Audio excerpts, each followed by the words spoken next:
Brexit legislation to approve a trade deal agreed with the EU is understood to already be being written. With just 14 days to go until the end of the transition period, Parliament would have to work at breakneck speed to vote on any trade agreement brokered with Brussels. The UK is now preparing as much as possible for if a deal is agreed so that it can be voted on in the Commons and Lords at pace. Both Parliament in Westminster and the European Parliament in Brussels must give their consent to a trade deal before it can come into effect. But yesterday, Jacob Rees-Mogg sent MPs home for the Christmas break, with no current plans for them to sit again until January 4.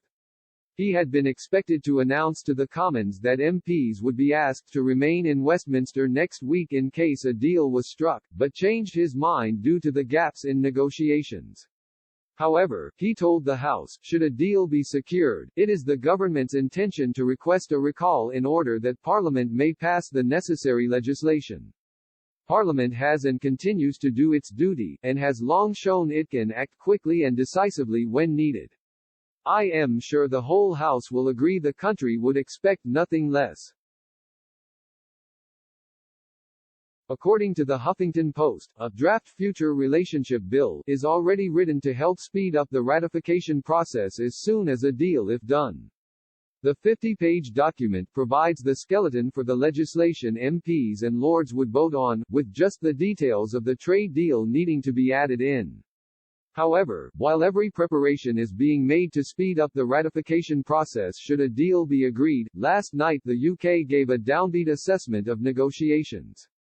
A Downing Street spokesman warned negotiations were in a serious situation. At 7 p.m. last night Prime Minister Boris Johnson phoned European Commission President Ursula von der Leyen to discuss progress in trade talks.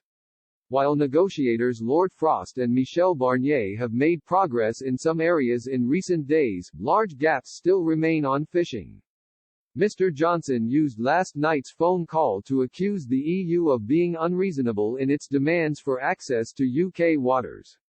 Following the call, a Downing Street spokesperson said, the Prime Minister spoke to Commission President Ursula von der Leyen this evening about the state of play in the UK-EU negotiations.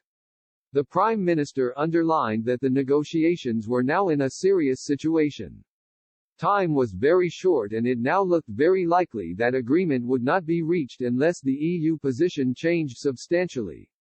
He said that we were making every effort to accommodate reasonable EU requests on the level playing field, but even though the gap had narrowed, some fundamental areas remained difficult.